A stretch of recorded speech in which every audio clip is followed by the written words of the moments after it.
Okay, we're going to be working with basic drop shadows in getting started with your layouts. I will have other videos on more specifics on things because you can apply a little different, apply shadows a little differently for greenery and strings and things like that. But this is just going to be a basic one to get your basic shadows down and show how that's done in Photoshop Elements.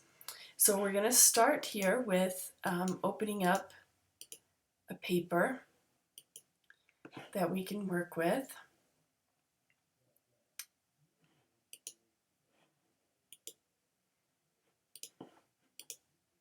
Get this opened up, and then we will use the place feature and bring in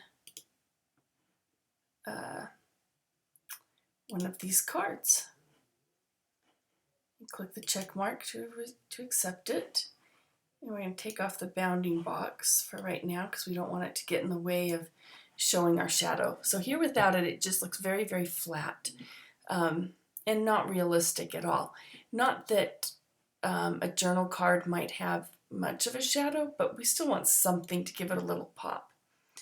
So to do that, here we have our layer palette open, and we're going to click on Effects.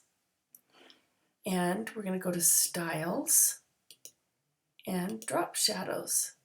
Now the great thing about Photoshop Elements is that it gives you some starter ones. So let's just click on these to see what they look like. Oh, and you have to double click to apply it. Okay, so this one, it gives kind of this other little double line under it. Might be good for some things, but not for what we're doing today. Double click this one. There you can see it. It's just very harsh. I'm not really a fan of that shadow. This one is so unrealistic. It's like it's floating, I don't know, 3 inches above our paper. Again, not something I would ever use. This is a little better. It's a little softer, but still kind of harsh. This one gives kind of this grainy look. Not a fan. Again, it looks like it's hovering above. And this one gives kind of that weird line thing. And this one's a little better, but I still think this one would probably work well for something like leaves or a flower where you would want there to be some distance, but not for what we're wanting to do. So to apply our own, you click on this little gear here, and we are going to start with this one as because I think, well, let's see, let's try this one here. I think this one was the closest to what we wanted. So get one, choose one that's close, and then click on the little gear to open up the style setting for the drop shadow.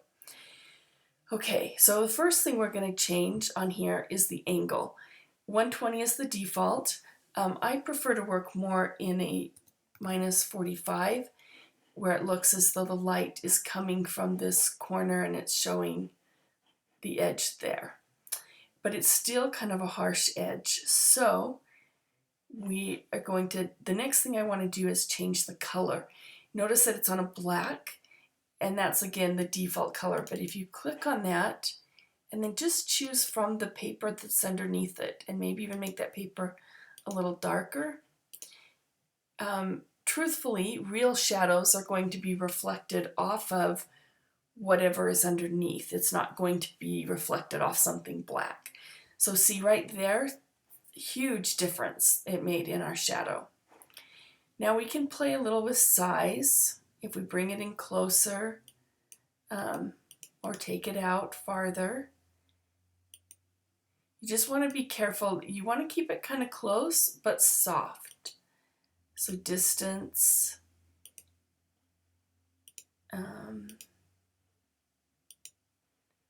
And then opacity can make it, can pretty much hide the look of it, or you can use that to help soften it. So there you go. And we can click OK.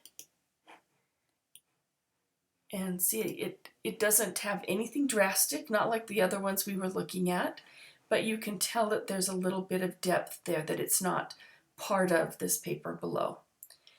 And that's it. Each element that you bring in, you can use this style menu, get started there, use the gear to adjust things and make the color a little bit different. And that's all there is to it.